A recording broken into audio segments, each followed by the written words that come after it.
Well, we're back with Michael Sherlock. You know, that copper who just gave up a few months ago from the police force. Michael, do you know one thing that's always intrigued me? What's an average day of a policeman look like? Is it varied or is it quite routine? It's quite routine, dependent on what type of jobs you get, of course, but everything sort of falls into place. We work on a bank of 6 days, 4 days off. So we work in a bank of 10.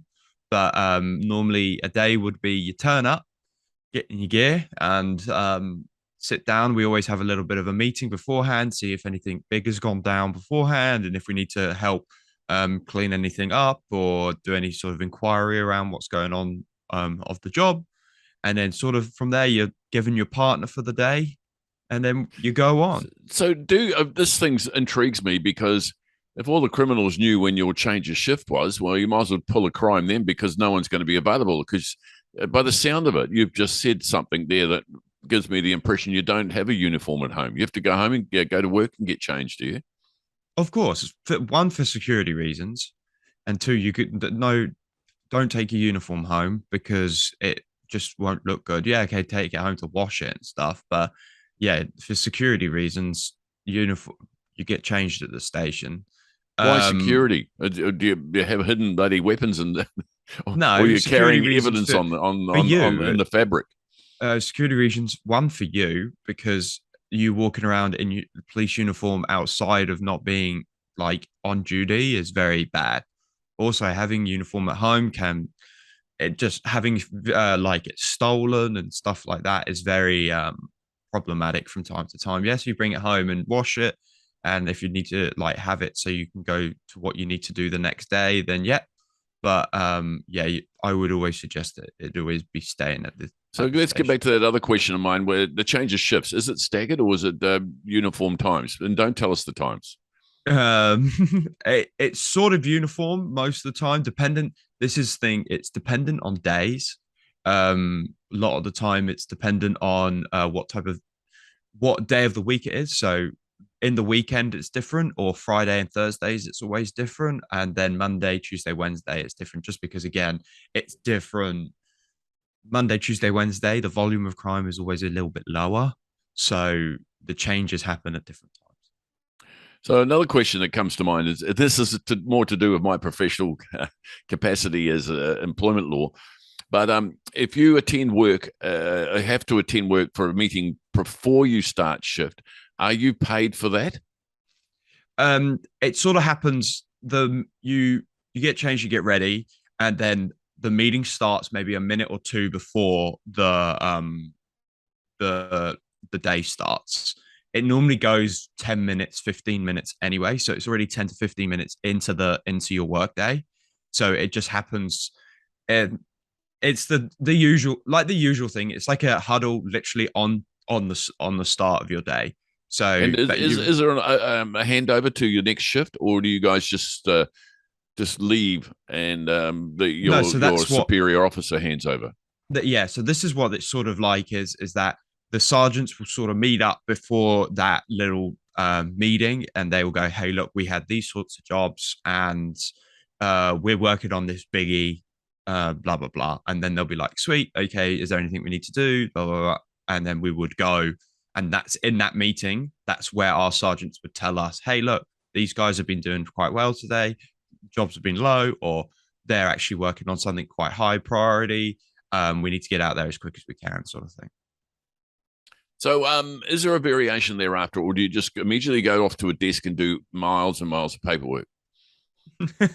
No, it's again all dependent. You can talk to your like you'll be like, hey Sarge, I'm like swallowed up in paperwork. I'm drowning in paperwork, and he'll be like, okay, you can sit down and do your paperwork for a couple of hours, and we'll put you on like the back. If you think you're not the first cab off the rank sort of cop, we can make you go like further down the list so that you don't get called out like straight away. And so there's sort of like you sort of work out that the newer people, the new cops go with the older type of not the older cop, the more experienced cop, and then they're sort of always the first cab off the rank for a while, just to get them to go to jobs, take them to jobs, and make sure that they know what they're doing, sort of thing. But it is sort of a first cab off the rank. What will happen is you'll finish that meeting, you'll go into your cars, do all your checks and all these other checks, get all your equipment and everything like that, and then you're pretty much ready to go. Jump in the Oh, car, so like you're start like an driving airline around. pilot. When you get into the pilot seat, you got to check the buttons, the security items, and Yeah, so you're or check checking the your car. Glocks. Is that what you call them? Glocks, the guns, Yeah, and you check the your guns handcuffs are right, and your buddy, what's this and the pepper car's spray? okay. Yeah, checking the car's okay. Checking everything in the car is okay. Checking your equipment as well. You always got to do a couple of checks on your equipment, and then yeah, and then you're straight into the car, and you're off. And then pretty much you're at the bay of whatever comes over the radio, or what we used to say is you're the slave to the radio for the next like 10 hours, really 8 to 10 hours. Now, going back to the paperwork, are you allowed to do paperwork at home? Can you do some No. preparation, then come through? No, not allowed. No, no, no, no, no. They would never let you do paperwork from home because it's all court documents. It's all yeah, it's all under lock and key pretty much.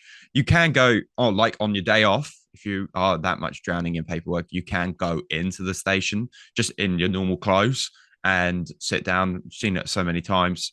People coming in on their day off just to come and catch up on their paperwork. I never did it because I'm on my days off. I'm not going to do police work when I'm on my days off. They pay me to do it. I'm going to do it on time or on their time, Fair not on enough. my time. Yeah. Michael, during the pandemic, we police officers were stationed at hotels, where Mm. people were, at risk of COVID. Anyway, that I'm told, even some army guys actually resigned on the spot. It was such a tedious, terrible job. You were just virtually a security guard and sitting in the cold quite often, just standing around for Yeah. hours. Are those rumors true, or was it fascinating work? So I did it 3 times. So I did 3 separate hotels over the course of the pandemic. So how they sort of do it was that they staggered you for a certain amount of time. You could do it for 3 months or a month. So it was like a secondment really that you got sent to the hotels. And yes, you were a Oh, that was glorified. your entire shift, so you'd go Yeah, straight to the hotel. yeah. Well, would you get your uniform from the So you would from take the? your yeah. So it was ran out of a base in the city, and because I was city based, so I would have all my gear in the at the city base, go and get changed, and then we'd all meet up, and then go okay, yeah. And you were always given the same hotel for a month, so everybody sort of knew who you were, everything like that. So yeah, I would get ready, get changed. We had like pre-planned routes. So we'd all jump in, drive to the hotel. You drop off, you get the cop that's there, take him away. We'll do a quick changeover, quick chat about what's happened, and then I would just walk in, and then I would start my shift there. And then pretty much all it was is really glorified security. Did You the were hotel there. look after you with drinks and Yep, yep. food So and things like that?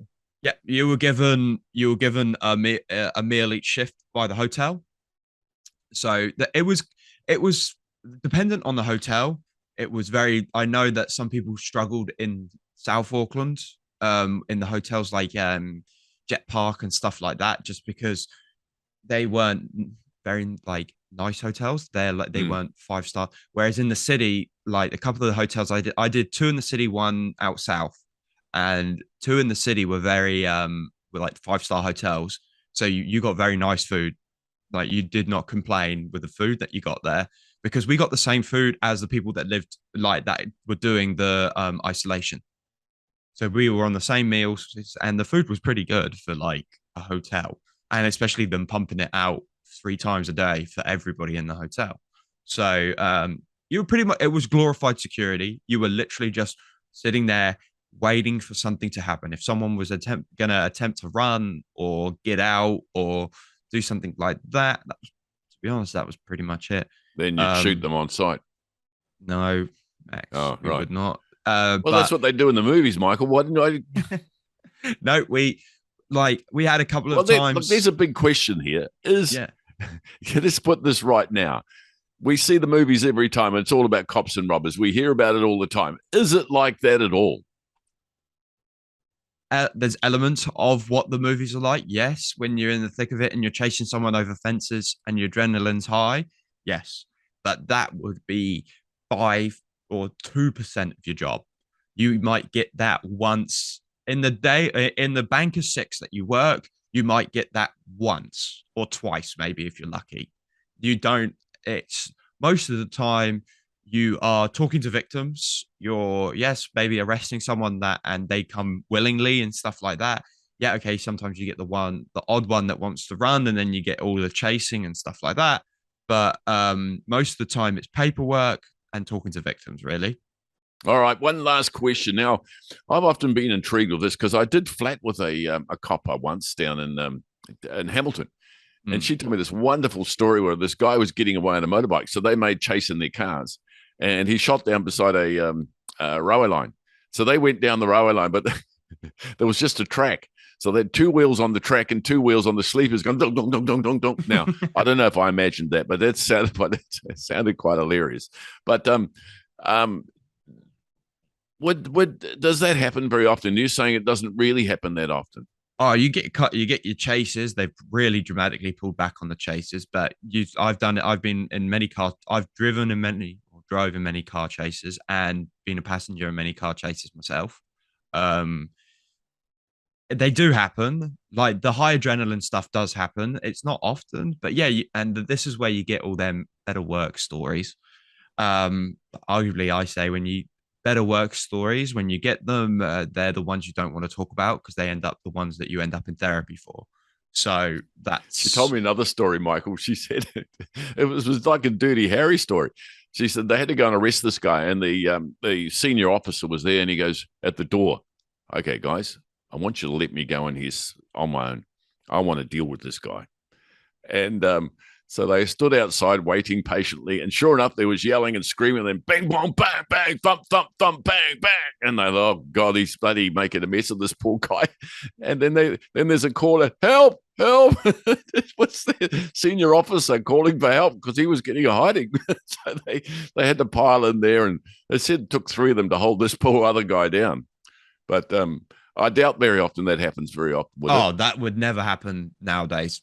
They just can't. It just wouldn't slide. People, even the officers that were there, and if an officer said that, like definitely, I would be like, "Don't be silly. We're going in and we're doing this properly.